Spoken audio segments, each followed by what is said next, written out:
that's a gospel song. That's a song that people have been singing in church, by the way. It's a song that they sing. It's a chant they do to get themselves in the spiritual trance of feeling like they're connected to God. People have been criticizing it, saying that these days the gospel songs are just chants and it's nothing. You're not saying anything proper because Christianity is supposed to be like a more conscious religion. Because in the other religions like Buddhism, Hinduism, or the Eastern religions, Shintoism, Confucius, I don't know about any of those ones, but they are the ones who usually do chants and stuff to try and get themselves into the state of no mind, right? Because to them, if your mind is not active, then you can connect to the cosmic nothingness, right? But Christianity is supposed to be more of a conscious religion where you're talking to God directly. You're doing everything direct. So when you're doing it's like it's mindless, right?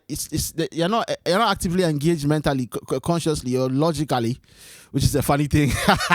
It's a funny thing. It's a very funny thing for it's a very funny expectation to have in our religion, where we believe that a woman gave birth and she was a virgin, right? Like the beginning of the whole thing is not very logical. There's no logical basis for that, but we believe it. But then some people criticize it and say, oh, they are, if you are just doing mindless stuff. I've seen this clip of Mensa Otabo criticizing the people who speak in tongues and they're doing right. It's like they're doing groanings. I think that's what the word he used. They're doing mindless groanings, and they're not really saying anything. But then the whole concept of speaking in tongues, it's kind of mindless, isn't it? I mean, if you think about, there are two types actually. There are two types. So there's one where somebody is speaking in a language you don't understand, but then the Spirit of God translates the thing to you. So it's kind of like some kind of spiritual AI, like the earphones that you can go somewhere, they hear another language, they translate it to you in English, so you can communicate to somebody when you're in Japan. That's like that's like one part of the tongues, right? There's like the day of Pentecost, the people were speaking in languages. They were speaking in their own language, but other people could hear them in languages that they could all understand. So there are parts where to say that if you are speaking in tongues and there's nobody to interpret the tongues, then don't speak it. That's one part of it. I might be messing up the whole thing. It's been a while since I've read that part of the whole thing, and that whole thing is subject for a lot of huge debates. But then it's one part of it. It's one part of it. And then you have the one where it says you are speaking mysteries that you don't understand, but the spirit to like package the prayer for you and then take it into to God. So you are doing the right. You are doing it, but you don't know what you are saying. But it is being presented well for you. It's being packaged well for you. I'm thinking of something to compare it to. But so there are those two types. Some people will say there aren't those two types. Some people say it's only one. And the people who criticize the Pentecostal church or the charismatic church would say that, it's only one. There's only one, which is they're speaking in different languages and then the Spirit interpreting it to somebody else. And the other people say that there are two. There's that one, and there's the one where you're just doing the right, and then the Spirit is taking it up into the sky and is speaking on your behalf, right? You're speaking mysteries, so that whole thing is subject to debate. But then to somehow say that so the one where you're speaking mysteries, that is kind of like the no mind thing to me. If you think about it, it's kind of like it's the same as the groaning. It's the same as the right. It's the same thing, because you are saying things you don't know. You are getting yourself into a state of mind, right? A spiritual trance. They wouldn't like that word trance. My volume too loud. Let me see. Let me turn again. All right. They only like the word trans because it's associated with transgender. Not transgender. It's associated with the people who chant, the people who meditate, and Eastern religions. And if you're a Christian, any other religion is evil, and they're all going to hell. And that's the way it is. If you say that that's not the way it is, then you haven't read your Bible. That's how it is. And it doesn't feel nice because you have friends who are from other religions. But that's it. That is our religion. Okay. When I talk like this, some people don't believe that I'm part of the fold, but I am. And so yeah, it's the same thing. Like it's the same thing. People criticize the people who do the chants. Hey yeah yeah, hey yeah yeah, hey yeah yeah, and they're like, oh, they're saying nothing. Well, if you are speaking, if you're doing the tongues, you are doing the, even if you're not doing the higher, if you are speaking the proper tongues, the one where you're doing the sound effects, right? The sasalabasidabalaholabalahu, right? Skopatu mana, hagotu mana, skapatama putu, angbadama bete. Stone Boy say you're speaking in tongues. If you are doing the sampatama putu kind of tongues, you're also doing the no mind thing. You're also saying things you don't know. It's not logical. You're not saying anything really, but you believe that it is being packaged for you. So the people who are doing the hey yeah yeah hey, hey. Oh, I'm forgetting the ones that we used to do those times. There have been different eras of those kinds of songs. I'm forgetting. Oh, it's skipping me, but yeah, different times have had their own kind of music, and people criticize it and say, oh, the people who are criticizing it doesn't make any sense to me. And usually I'm the kind of person who would probably criticize it. I mean, I don't like the whole thing, me. I don't. The whole thing is some way to me. I don't speak in tongues. I used to, but it was fake. I was faking it for years, and so I stopped. Like whatever real experience that people claim they have, where one day they were in church or whatever, and then they were slain by the spirit of whatever, and they fell down and started speaking in tongues. I didn't have any of that.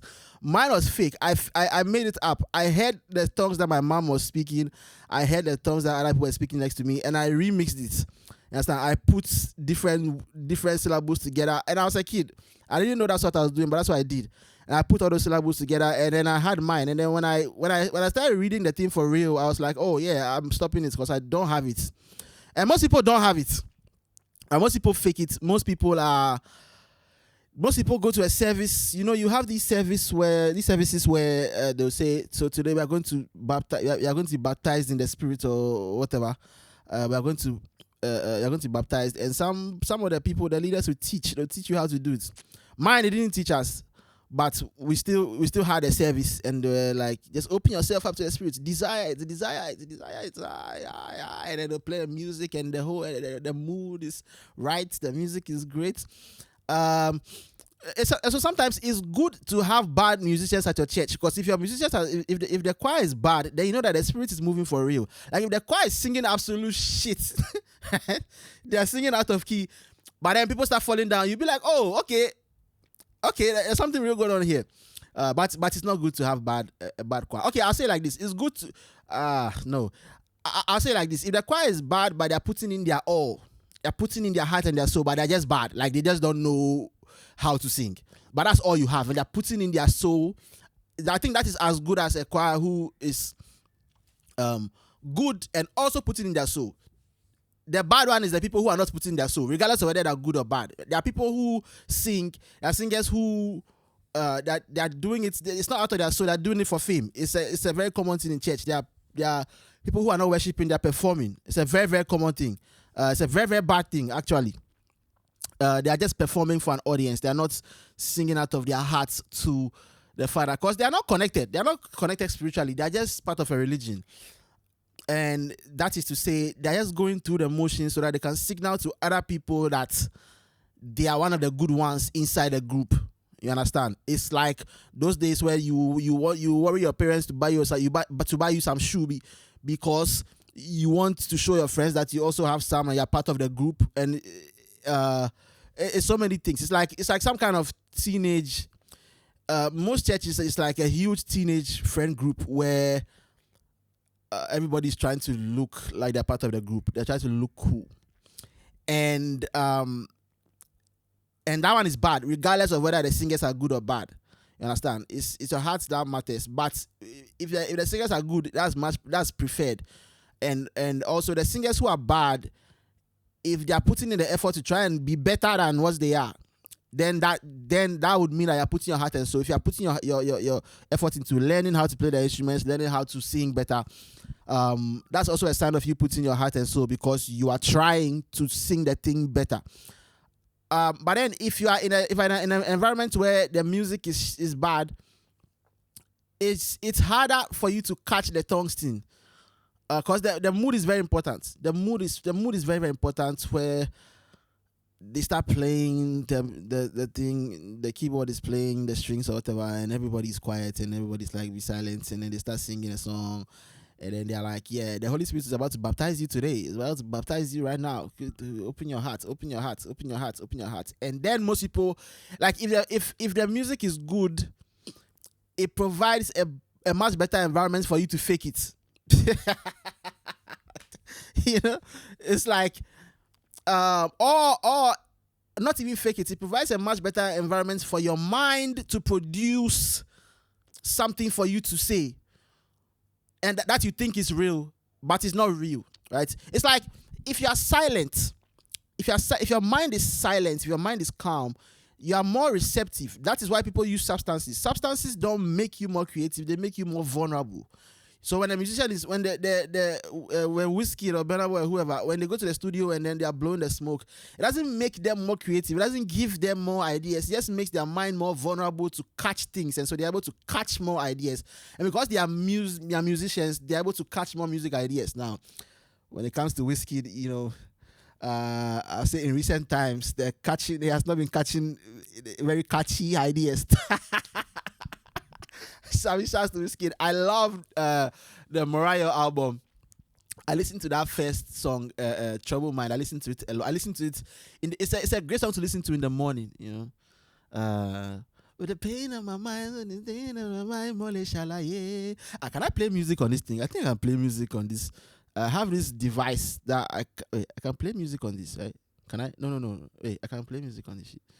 I can connect to the Bluetooth and play music on this thing. Might not be able to play the whole thing, but yeah. So it makes you more vulnerable to catching ideas, and so you don't need to use substances. You can just be silent, stay silent. The reason why pulling out your phone every single time throughout the day is bad for you. If you are in some kind of anything you do is bad for you, because your mind is constantly stimulated, and so there's no silence for you to catch anything. That's why if you go to church, they tell you to do what in the morning? Quiet time. Why do you need the quiet time in the morning? It's very important, by the way. I'm a very big advocate for that thing. I try and do it every single day. Have a quiet time, you know, read the Bible, pray every day if you want to grow. Or whatever religion you belong to, whatever kind of quiet time you have. It's very important, because in the morning, you're waking up, everything is refreshed. Your body has done its test, the REM sleep cycle, whatever. If you're a guy, your dick is hard. Your dick is hard because your body is not. I heard someone say this. I heard like a doctor say this recently. The reason why your dick is hard is not because you're horny, but it's because you're relaxed. Yes, because you're relaxed, and you're not as stressed out. Right? If you are very stressed out, it will happen, and you might notice if you've. Those of you who are having sex, you might notice if your mind is stressed out, it just doesn't happen. It will happen, right? Wait, hold on. I think I have to turn on. Oh yeah, I have to turn on the Bluetooth. Yeah. I want to play the Whiskey song. I'll play it later. But yeah, wait, it's connected. Okay.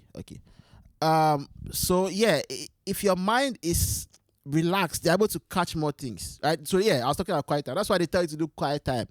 Of course, they oh shit. It's playing it just started playing the kiddie song. Oh, I was listening to that song. I love that song, by the way.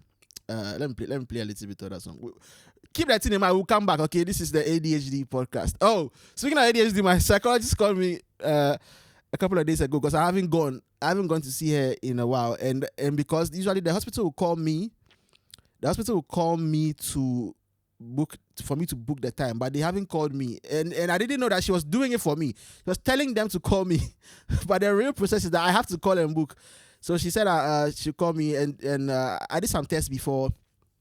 I haven't been diagnosed, but I scored highly on the ADHD test. But now she wants me to see a psychiatrist so that they can take care of me together, and then I can do more deep tests to see whether I have it or not. But I mean, if you've been listening to me for a while now, it's not strange that I may have ADHD.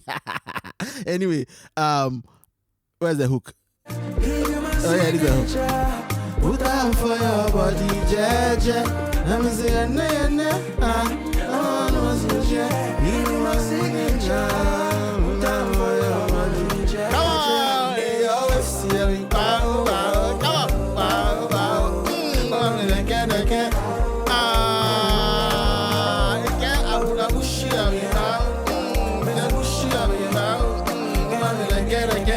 Anyway, so if you are stressed out, if your body is stressed out, you cannot bullshit the woman. You guys will know this. You can't do it. So quiet time. This is why it's important to do quiet time, because if you do it, the silence. That's why people say, "Oh, I can do my quiet time and I heard from God." When they say God spoke to me, it's because there's silence. Your mind is silent, and so you're able to catch things more. Now, as to whether or not God is actually speaking to you, it's a different matter. But you're going to catch something, right? Ideas will come to you, things will come to you, solutions will come to you. That's why the people, Buddhists, Hindus meditate a lot, because when they in meditation, your mind is what's calm, right? And so things will come to you. And so in the church, if the music is good, it can put you in that state, in that hypnotic state where you can easily catch what you are looking for. And in that state, when they tell you to desire, open your heart, open your mind, desire the gift, because the Bible says that the Holy Spirit will give it to the people who desire it. In that moment, because your mind is calm and the music is great, you are going to get what you desire. Now, again, is it from God, or is your mind producing an experience from you? Some people will say that God made your mind, and so your mind producing an experience for you means that it is God. Whatever. I don't know how reliable that is, but that's not a question I can answer. What we can answer is that in that quiet state, in that trance-like state, you're able to catch things. It's the reason why we close our eyes when we are praying, because when you don't have the sensory input from the outside, when you're not seeing so much, you're able to focus. Right? Focus on God. Focus on this. Focus on that. You close your eyes and you pray, and again, it's some kind of like closing your eyes. Closing your eyes is like visual silence. That's like a good way to explain it. If you are closing your eyes, you are visually silent. There's visual silence. You're not seeing anything, right? If you close your ears, no sensory input from your ear, right? So you are audibly silent. Auditory silence, audible silence, whatever. So yeah, closing your eyes is just keeping quiet. It's like keeping quiet in the form of light. So when it comes to the speaking in tongues and the hey and the stuff, is just that's what it is. Like you're in a state where you're vulnerable, and then you can receive things. And so what was I saying before? How did I get here? Anyway, so what was I talking about? There are people who criticize. There are people who are doing the hey and the hey. They are doing the same thing. You understand? Everybody's doing the same thing. It's one of the worst things about being a Christian, by the way. Everybody criticizes every other person, and they're all doing the same thing. Like, and it's not like critique is not important. Critique is very, very important. I do it a lot, but if I'm criticizing something as bad, it's most likely the thing I'm not doing because I believe it's bad. But I don't know, maybe I'm also doing it. Who knows? Maybe. But it's like most people, this is the biggest problem. Most people don't really think about the practices like for real. They don't really think about what they are doing. So it's easy to point fingers and say that, it's like people who say that homosexuality is like the biggest sin in the world, but they are having sex, they are doing premarital sex heterosexually, right? It's like, yours is worse than mine. They're doing the same fucking thing. There's no such thing. There's no difference. Really, there isn't. And people try to make it look like it is, they are lying, or they are misreading the text. They are patching things together to try and make it look like it's bigger than it is. Right? Did God destroy the Sodom and Gomorrah because of gay people? It's not very clear. It isn't, right? Does the Bible consider it a sin? Absolutely. Like that one too is there. I've seen people try to argue that that the Bible doesn't consider it a sin. Well, this is where the confusion comes, because if you go into the scholar people, they'll give you different reasons. They'll tell you that that whole thing didn't appear in the Bible until something BCE. That's another topic. That's like too deep. That's too deep for the intro. But most people don't really think about the thing itself, and so everybody just runs around in circles That's why you see these debates. Oh my God. You see these debates on the internet and it's like Christian guy versus Muslim guy. Are you insane? You both belong to the same WhatsApp group. You guys, all of you have an invisible guy. Like, oh, my invisible guy is more real than your invisible guy. What are we doing, bro? No, stop the fucking debates. Like, everybody has an invisible guy. Nobody has seen him before. If I've not seen him before, you understand? But you believe, and belief is important. I think it's important. I think spirituality is very, very important. It's a very, very important thing in life. I think so. I think the quiet time, all that stuff, the practices are important. But like a lot of the stuff that, a lot of the other talking, the plenty talking, a lot of the times it's not important. I think it's only important when it's important to make a point. It's important if you're using it to make a point, a valid point. So yeah, that's I've been talking about this thing for 21 minutes. That's not what I decided to talk about too, but I was just singing the song and decided to just talk about it. Anyway, so yeah, we have Troubled Mind by Wizkid. By the way, I don't know the limits of the copyrights and stuff on the podcast platforms. I know it's on YouTube, so I'll probably cut this thing down on YouTube. But for Spotify and stuff, I don't know. So hopefully nobody comes for me. But let's listen to a little bit of Troubled Mind.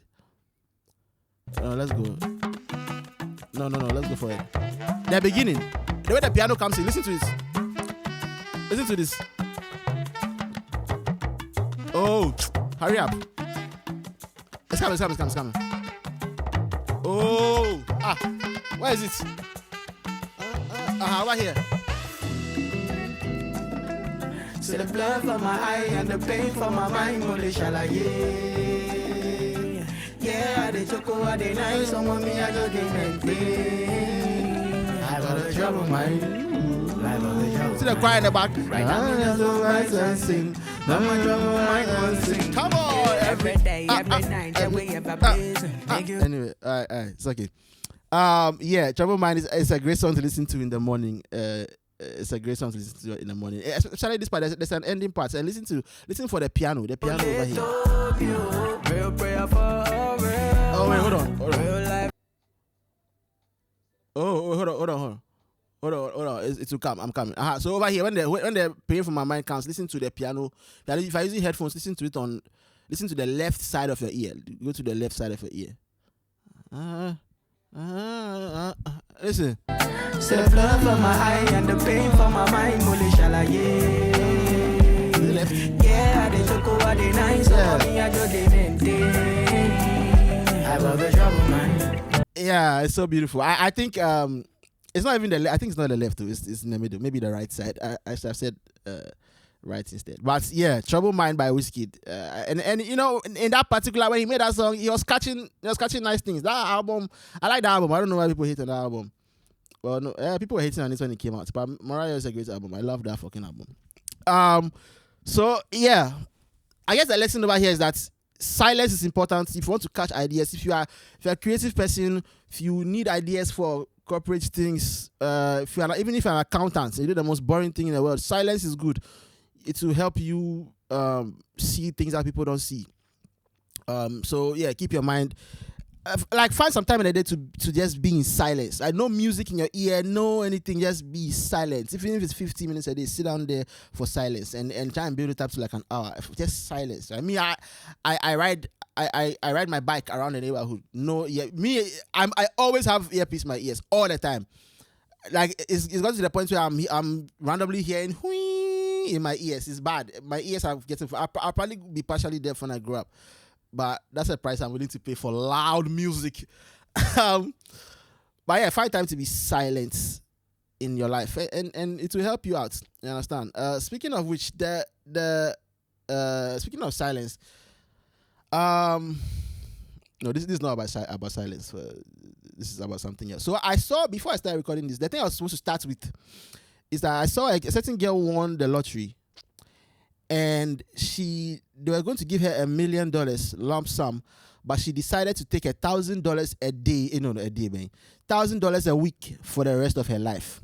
And a lot of the financial people are saying that, oh, it's a bad decision. You have taken $1 million, put it into the S&P 500, put it into some QBC, something, all the places where the rich people put their money, and then you don't touch it for 40 years. And I'm like, wait, first of all, what's the point of that? What's the point of putting money down that I'm not going to touch for until I'm old and can't do shit? Like, I'm trying to live a great life while I'm young. What is all of this? And then I realized that, okay, the people who are able to do that already have cash that they're using to live their life already. And so when they're able to put money down and not touch it, it's because they have a lot of money already. So it makes sense for them. But for me, like, I'm trying to live, bro. I want to ball, not stupidly, but I want to enjoy the money. Why am I going to put money into some S&P 500 so that some 50-year-old, whoever handles the stock market or whatever, can use my money to do bigger business with some other people, and then they make a lot of money, and then they have their cocaine parties? Like, I want to spend the money, right? And so investment to a person who is poor, it doesn't make any sense. It reminds me of my favorite scene. No, not my favorite scene, but a scene in Atlanta. If you guys have watched Atlanta, the show, you should watch Atlanta. It's a great show. And he's Atlanta. What's his name? His name is N, right? Yeah. He gave money to Darius, and he gave money to Darius. Darius told him that they can double the money. So Darius went and bought a dog. He invested the money in somewhere. Let's just say he invested the money. And then N was like, yo, where's the money? I thought you said we'll double the money. And Darius is like, yeah, we'll double the money. We'll get double the money in a few months from now. And then it's like, yo, I'm poor. I cannot afford to keep money in some investment for the next couple of months. I need to buy things now. Like, poor people don't have the luxury of thinking about the future. We need to eat right now. And it's the same thing people are saying to this girl. Like, you should have taken the money and put it to the S&P 500 and leave it for 60 years. What? Well, she's 20 years old. But what kind of life is that? So I think $1,000 a week is great. But then I started thinking more about it. You know, winning the lottery. They say that a lot of people who win the lottery go bankrupt after 5 years. Winning the lottery is like marrying the person you are cheating on your wife with. Because when you are cheating on your wife or your husband, like those people were doing at that Coldplay concert, the rules are different, right? You are in an environment where the motivations are different, the feeling is different, the work you have to do is different, right? So when you're when you're buying the lottery tickets and you're dreaming about being rich forever, the circumstances around that state of mind are different. But when the money drops, when you marry the person, now you have to do the work. Now you have to think about investing the money. Now you have to think about the future, right? Because people who cheat, and not just people who cheat on their girlfriends, like like boy and girl in university, and they're cheating.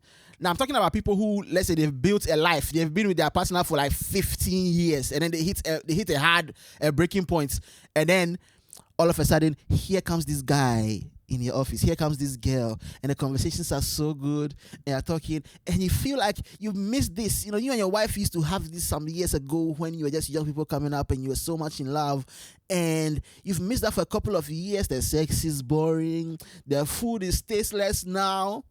Okay, maybe she got pregnant and you couldn't have sex for a couple of months and that was killing you. That happens quite a lot, right? So you start talking to this other person and it's so great and it's so deep and you're like, wow, I feel like we're in love and this and that and that, right? And you're not realizing that the thing that is driving your feeling is the fact that you have a wife to compare this person to. You have a husband to compare this person to. I have to balance it out because people get so weird when you use one gender and they're kind of right. Oh, women do it too. Shut the fuck up. Okay, everybody does it. Understand? It's not.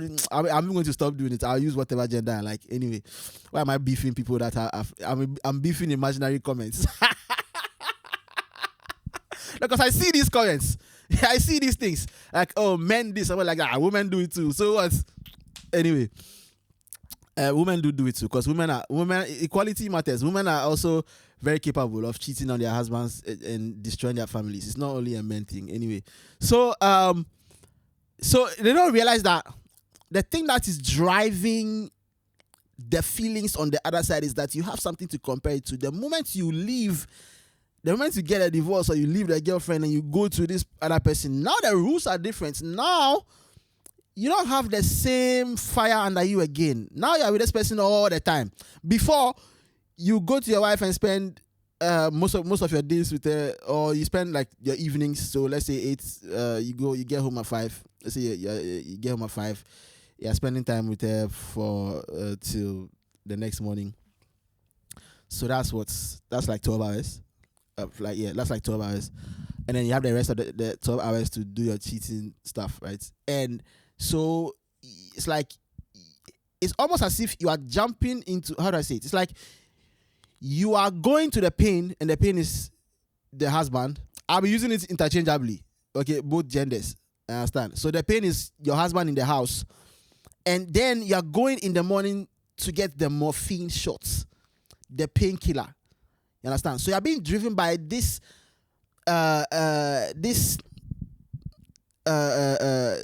chaskele,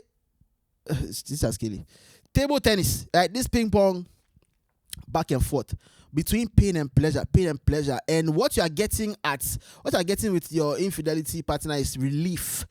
You confuse it with love. You are getting relief, and you can in your house you can fix the things with your husband or your wife. You can fix it and grow and do all the adult stuff, but the painkiller feels so good when the pain is so much. It feels so good. It's like, oh, you know. It's the same when you win the lottery. You've been broke for so long.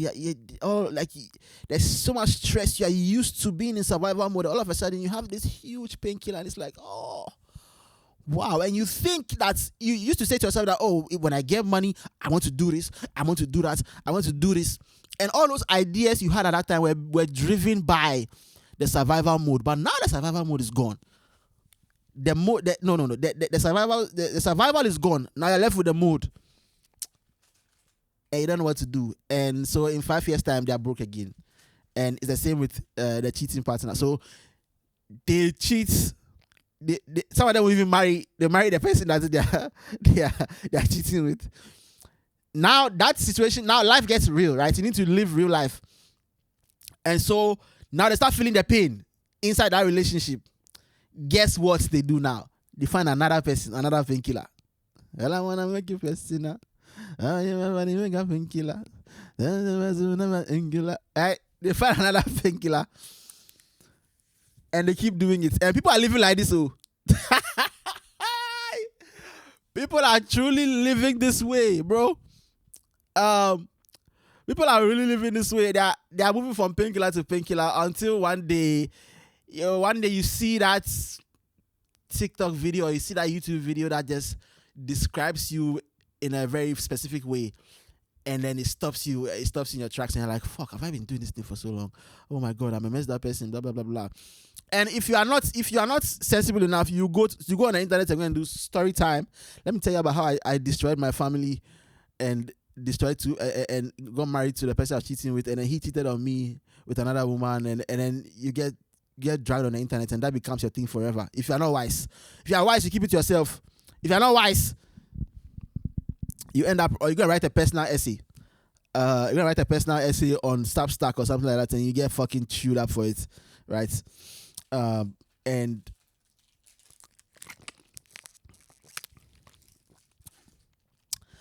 if you could just, in all of the trouble you had in your marriage or in your relationship, if you could just have some quiet time, right? If you could just sit down and stay silent for a while. Wow, is it raining? There's thunder. Hey, my lights will go off soon. Oh, it's ECG for you. Hey, when they see water now, they start getting honey for the off button. Anyway, if you could just have some quiet time and sit down and think for some time, right? Come back and have a conversation. Both of you, instead of shouting and throwing plates at each other, both of you could talk in silence. You could just sit down, hold hands, talk about it silently, no raising of the voice. Right? And when they say something, you listen to what they're saying in silence. You don't just start talking because you want to just answer. That's noise. You don't just listen to answer. You listen, you digest the thing. You come back, you talk, you do all of that stuff, and that process of silence, both of you be calm.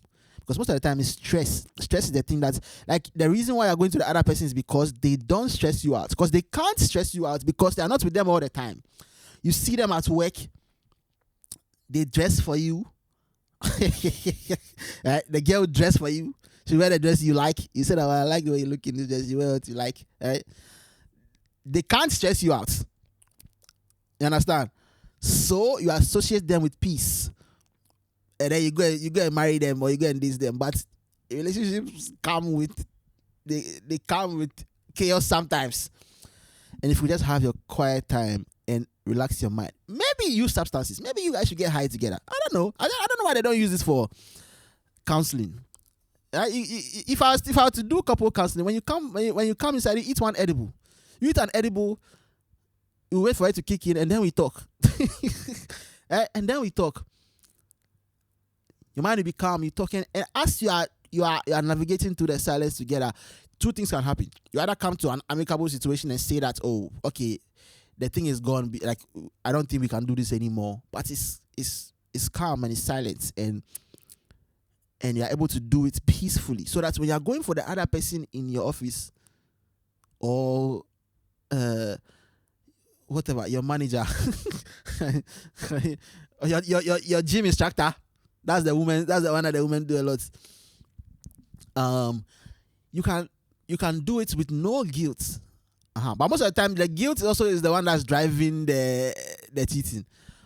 But yeah, if I was a couple, if I was a counselor, you come and eat an edible. I'll wait to see whether you guys are high, and then we talk. Understand? And you can give me some deeper thoughts about the way I'm feeling. Understand? You're like, the way I'm feeling about her is that I feel like, you give me some crazy metaphor, like, you know, when the food is too hot and you put it in your mouth and you're like, and then you spit it out. That's how I feel whenever I come home. I feel like she's hot food and she just put it in my mouth and I'm like, get away from me. I'll take you back. You go back to your mother's house, and we start arguing.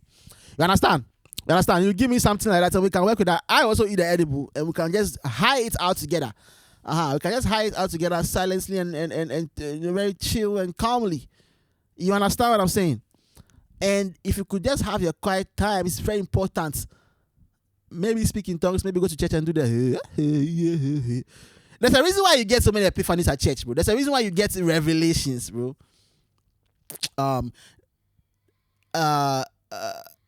If you're able to do that, then your mind will be calm. So you might either end it coolly, or you are able to bond inside the silence and you continue like that. You understand? Because that's how I assume. I mean, I haven't been married for 15 years, but I'm assuming there's a point. Anybody who has been married for so long, there's a point where silence becomes the way you bond. Like, you know, that image of an old couple who are sitting in front of their house silently. The woman is knitting or something. That's like a white people version, like in a rocking chair in front of a cabin. That's like one of those fairy tale white people's movies stuff. Our own is you're sitting in the chair in your porch in your house that you were able to build with on a government salary because you grew up in a time where the system wasn't fucked up by the powers that be. And the children are playing football. Maybe they're making noise, and you're like, "Hey, stop! You're making too much noise. Go and play it outside." Don't, you know, you're just there in silence. That's how when you're listening to some old song, like "Oh bra, oh bra, oh bra." No, "Oh bra, oh bra." Yeah, no, "Oh bra" is too sad. You're listening to. Okay, like if me when I get old, what song will I be listening to? What song? What would be my when I'm 70 years old, 80 years old? 85, I should be getting out of here. I don't want to go beyond 85. 85, I'm getting the fuck out of here. I'm not living that long. But what would be my my oldies? What would be mine? I'm thinking about it. Like, what current song would I be listening to when I'm old? And that would be like the my reminder of the good old days. I'm thinking about it too. If I speak a song that I'm listening to right now, it would be a song that I really love right now that I'll listen to when I'm old. It would be this song. Okay, it would be this song by an artist called Malaika. I love Malaika's music. Check it out on TikTok. It's one of these. Okay, well, let me play this. Or I'm thinking. Which should I play? Okay, this one. Malika there. You shouldn't give me copyright though. This one. Come on.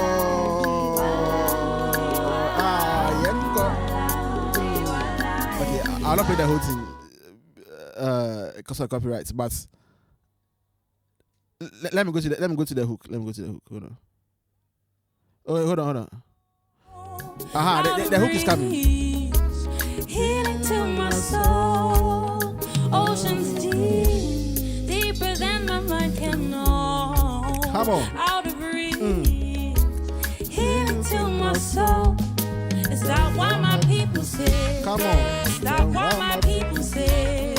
Nuji walae, Nuji walae. Is that what my people say? Is that what my people say?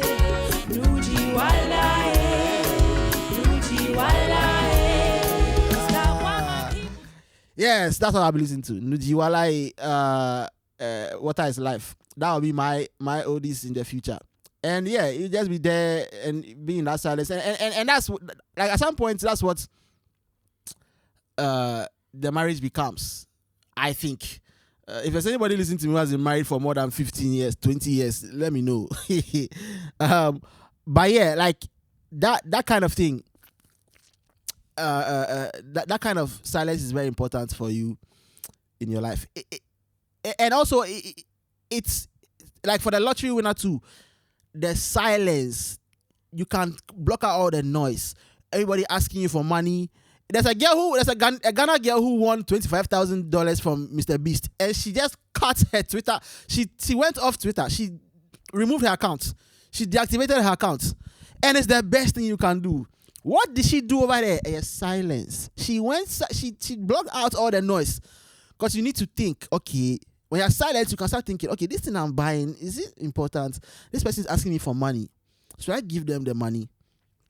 I can maybe help them out a little bit, but if they keep asking me for money, I can't keep doing that. That's going to be bad. I'm going to lose all the money. You can have a lot of great ideas, right? And for you who is cheating, when you are also in silence, you can realize that the person that you're cheating with, that thing is not real. Or maybe it is. I saw a tweet some years ago where the person said, "Today marks 10 years ever since my father left my mother and married the woman he cheated on her with. And they are still happily married." So sometimes it works. But all of that, if whether or not it will work, you can find out in silence. You understand? So yes, it's not a bad thing.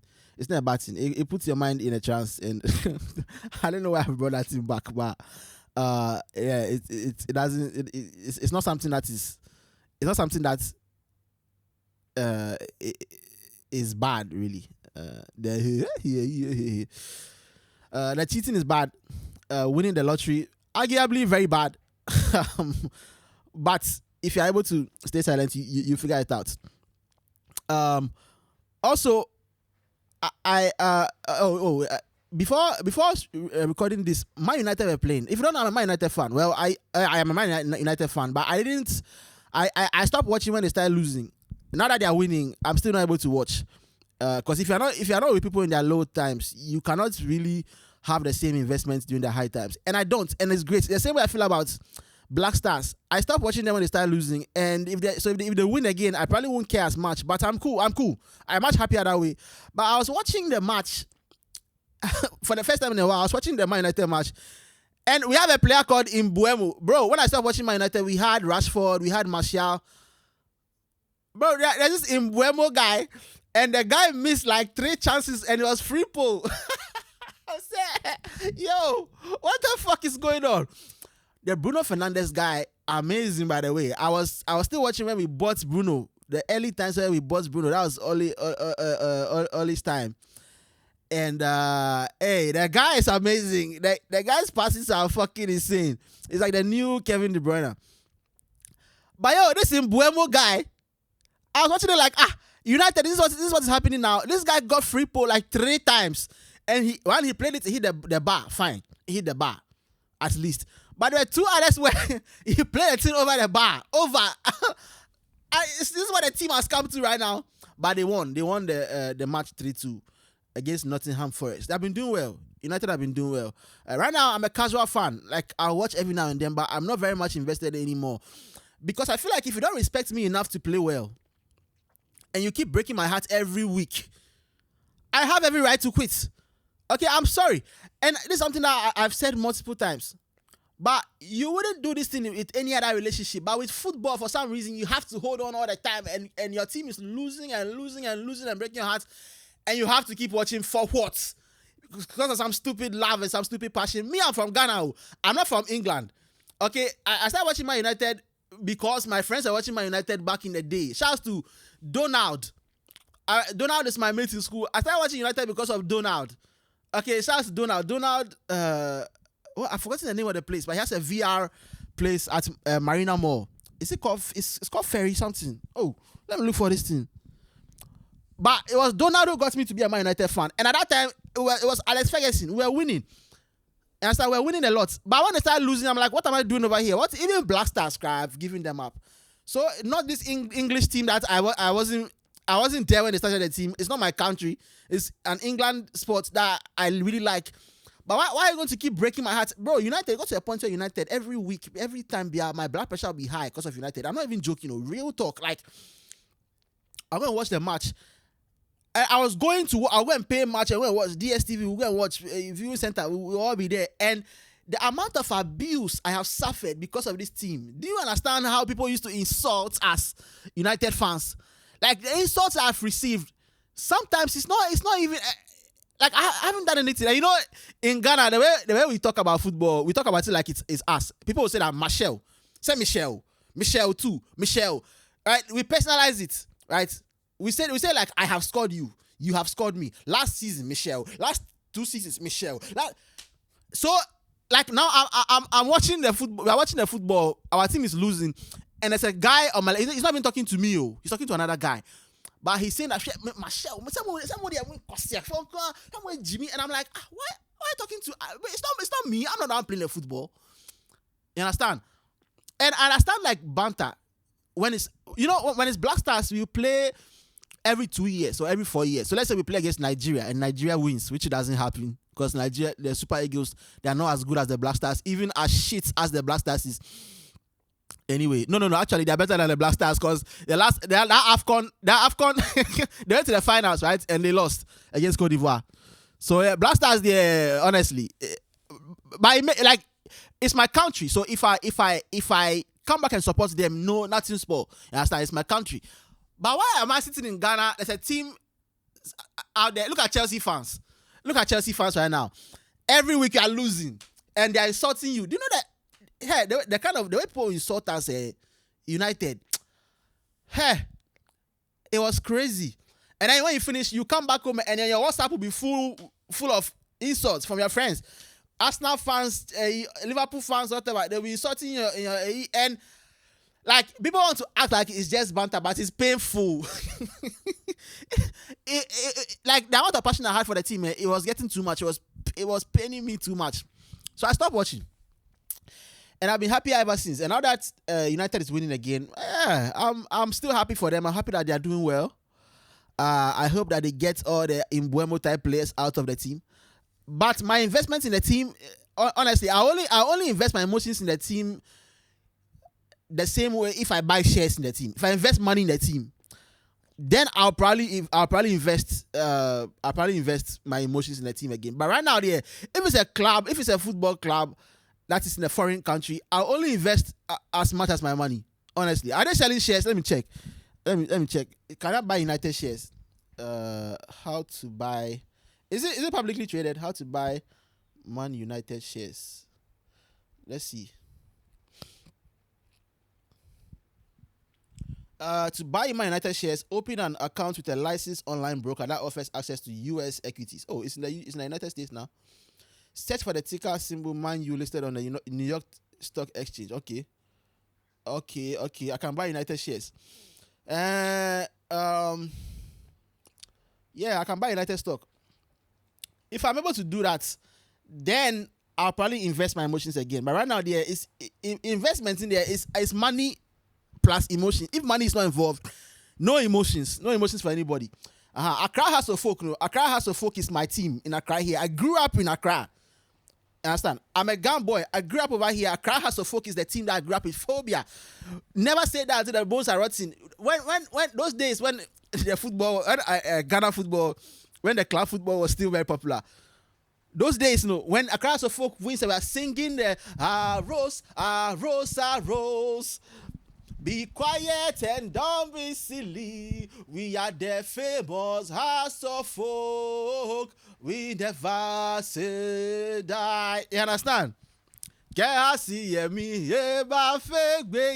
days, I was a kid, so the emotions makes. I'm a son of the soil.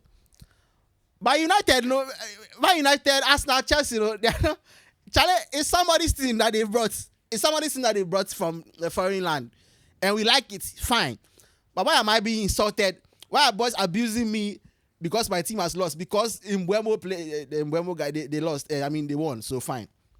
But imagine if I was still invested, I went to watch the team at View Center. In Mbeumo played the ball over the bar, and then we lost. And then somebody will be insulting me, saying that team full, team full. I say, wait, Jimmy, boss, what have I done to you? It's not me, it's not my team, it's not for my father. We are supporters of the team. I understand. So yeah, Chelsea United. I'm hoping that they'll continue their winning ways. And when I invest money into the team, I'll come back to support it. And I know how this sounds like to football fans, and I get it. They'll say like, "Oh, you're not a real fan. You're not a real this. You're not a real that." And it's okay. Yes, I'm fake, but I won't take this abuse anywhere, any other place in my life. So I'm not taking it in football. I'm sorry. If they respect me enough, they'll play well. Bro, do you know one of the most insulting things about football? You are a fan, right? You are a fan. You are watching the team. You are very emotionally invested, and then you hear that there's a footballer in the team who doesn't respect the coach. And the coach and this player, they have beef. And so the coach will not put him in the game. And this guy is insulting the coach behind the scenes. And I'm like, are you crazy? I'm emotionally invested and you are beefing with your coach. If you don't listen and go and play the ball over there, Do you know how much emotion I'm invested in how much I'm emotionally invested into this game? And you're over there fighting with your coach. You don't want to listen. And they want more money. They should pay me more money. They want a pay increase. You want me to put my emotion into this thing? Jimmy, if you don't want to respect me, I'll not watch you. It's okay. It's okay, everybody. You still get paid. I'm only one fan. But you still get paid. Yeah, me, no. So, Black Stars, Black Stars there, I'll definitely be back because I'm a Ghanaian. And I love my country. So I'll be back. But Black Stars, they have to get to the semi-finals of the World Cup. You know what? They have to get at least third place of the World Cup before I'll be convinced enough to come back.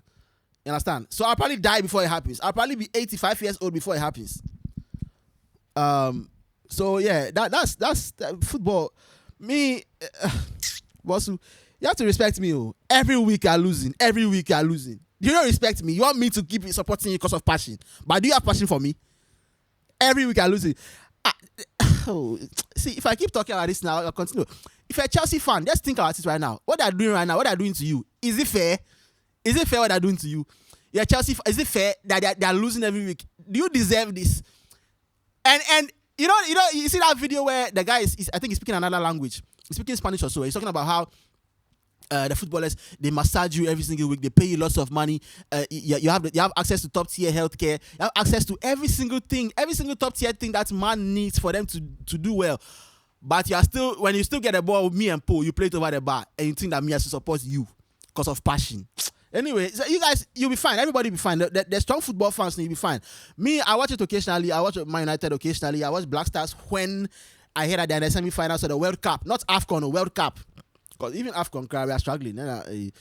So when I want to get there, then I'll be back. But some of my best moments in life definitely have been with football. Asamoah Gyan scoring that goal against the USA. Marcus Rashford scored a free kick against Chelsea one time. That was crazy. And that time when Man United was playing against PSG, and everybody thought we'd lose, and Rashford scored a penalty. One of the best moments in my life. So I get it. Like I appreciate the team for giving me those moments. But I got to a point where they were losing too much, and I can't take it anymore. Anyway, I'm going to end here. I want to end by saying, if you've listened this far, thank you so much. And also, I'd like to let you know, if you're in Accra, I'll be the host of a new comedy club. I'll be hosting it with my guy Jerry Ashinyo. Nexus Night Comedy Club, East Legon, to be coming in June. So I'll be hosting that. You can come, if you're in Accra, come and watch us live. Come and have fun. It will be free for some time. It will be free for some time.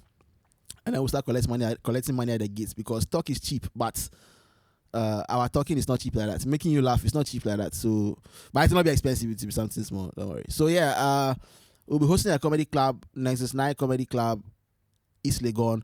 Also, every Thursday, I'm at 2927 Comedy Club at Tesano. So come and watch me do my thing. I've been doing comedy for a while now. I'm getting better. I'm getting good. I'm getting good. I'm not that great yet, but I'm getting good.